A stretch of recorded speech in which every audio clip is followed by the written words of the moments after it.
I am Jon Dudkowski. I'm an editor and a director, and I am here because I was involved in Star Trek Discovery from its first episode to the last.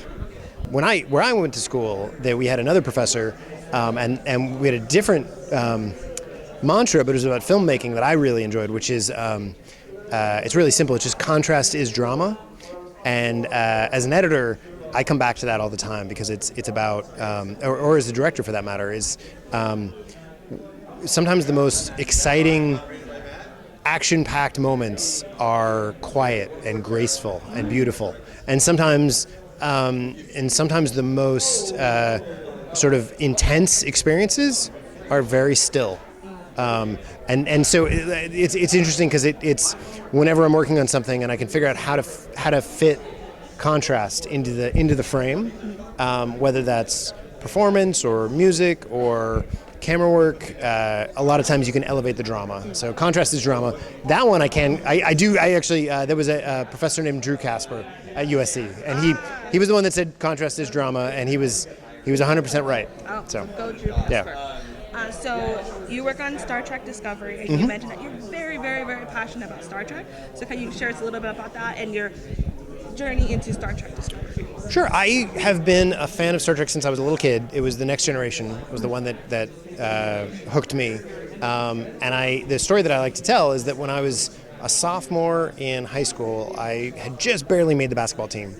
And I was showing up and I was doing basketball practices, and it was killing me because I had to miss the reruns. Oh, no. Because in those days there was no Netflix and there was no TV. It was just like you had to like be there and you had to turn it on and watch the reruns. And I was missing my reruns of The Next Generation, and so I convinced my parents to let me quit the basketball team so I could watch more Star Trek. And it was one of those things where in hindsight, I mean, I was never going to become a professional basketball player.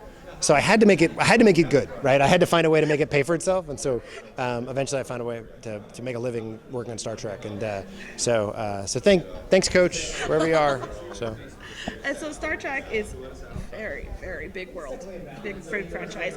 What was it specifically that when you were watching Star Trek that you're like, I have to work in this industry, versus just always being a casual viewer? Sure. So the thing about Star Trek that makes it. There's a lot of things about Star Trek that make it very special. Obviously, there's the brilliant talent and the cast and the stories that they've told. But one of the things that I think that Roddenberry baked into the DNA in the very beginning that makes it really something exceptional is the idea of a positive vision of the future. I have little kids.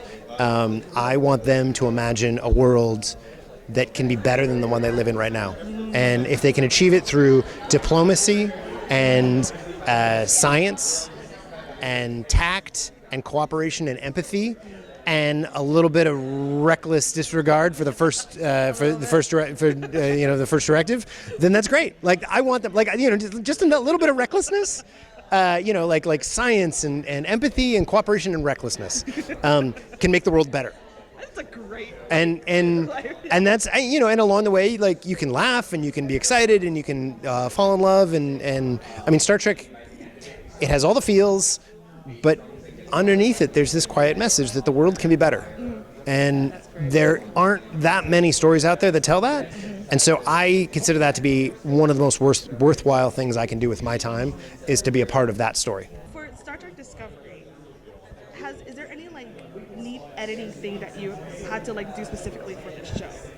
Because it's so much make believe and everything. Well, so the thing about Star Trek Discovery is that it's a big show, and we have a ton of visual effects. And one of the things that I had done a lot of visual effects work. I had worked on everything from Buffy the Vampire Slayer to The Man in the High Castle and Fringe, and I had done all these big, interesting shows, but they're all based on this planet. I mean, occasionally they'd go to another dimension, but generally speaking, it was like this planet, right? And if it was another dimension, it was a dimension it was still like this planet, but in another dimension. This is the first time that I went and did something that is actually off planet, like out in space, and so everything is manufactured, and it's in the future. So the props, there's no for doing sound design. It's not like the phone rings. And the computer doesn't make a conventional computer sound, and so everything from the art direction to the to the sound effects, to the visual effects, everything is manufactured. And that's really exciting, but it's a lot of work. I bet. It's a lot of work because everything has to be invented. And so every step of the way, you have to say, like, we can't just take what exists in the world and bring it in. It's got to be something special and something Trek. And then you got to find a way to do it, like, on a budget and in a certain amount of time, on a schedule. And I mean, it's a lot easier if you can be like, well, like, this person gets a phone call and we're like, well, this is what a phone looks like. But if all of a sudden you're like, all right, we got to reinvent the phone and we got to reinvent, like, how they get a phone call, like, that becomes time consuming and expensive. And so the thing about Trek is that it's tons of fun because there's room for a tremendous amount of imagination, but there's also, everything is just a lot of work. You're constantly, like, you have to show up with a ton of imagination because there's a lot of times you're reconceiving everything about the experience, and it still has to be something that an audience today can see and connect to. And so, Still, like, yeah, I mean, yeah, they have to be able to relate. So it has to be real. It has to feel real, and it has to feel grounded. And that's one of the things as an editor and as a director, the responsibility that I feel like I have is to make sure that the audience is having the feeling that they're supposed to have. You know, whatever the script called for in that moment, whether it's hope or excitement or fear or love, if I can help make the audience feel that, then I've succeeded.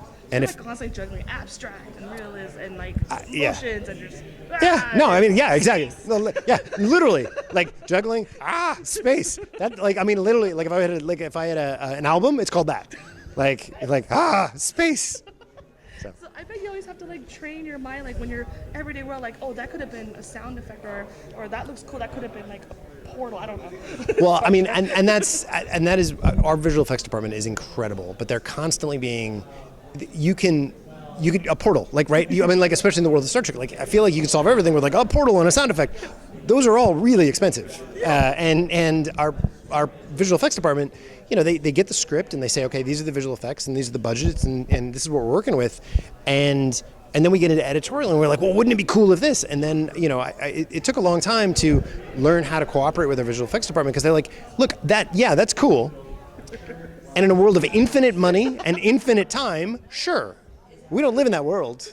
We live in this world, and this is what was budgeted. So what are you willing to give up to do this? And frankly, it's not even your choice. It's the producers. So, like, yeah, that's cool, but like, please be more tactful and considerate because your imagination is incredibly expensive and destructive. I've learned a lot of tact and cooperation from our visual effects department because if you just spout out what you think is a great idea, A, people don't always agree, and B, a lot of times there's a whole context. There's a lot of creative decisions were made to get to that point, and you don't want to blow it up. You want to be respectful, and you want to.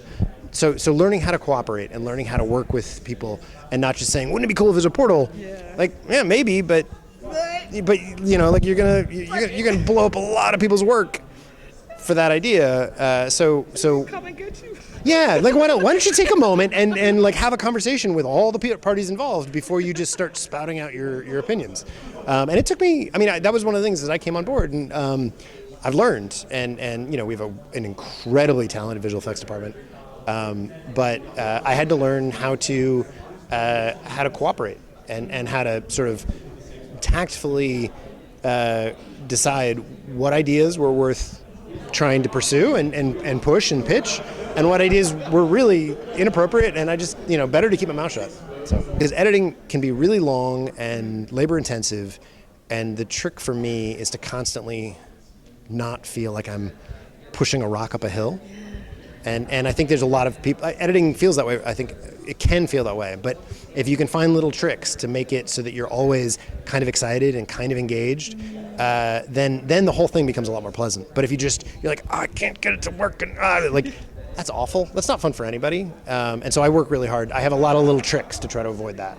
So, and then I start working with the directors, and that's when I get really excited, because then we're collaborating, and then you get that energy, and you're like, yeah, like what if, you know, and you do all these ideas, and you get to really elevate something from like what was good to great. And then the producers come in, and then it becomes even greater. And then the studio comes in, and it's even greater. And then the sound and visual effects. And by the end, I mean, I sit there on the mixing stage and I watch these things, and I'm like, oh my God, I can't believe I got to be a part of this. This is so cool. They're in space. You know, so. So it's awesome that even after all that, you still have all the passion for it. So that's so awesome. So awesome that for fans know that there's also fans working on the show. Yeah, I love it. Thank you so much.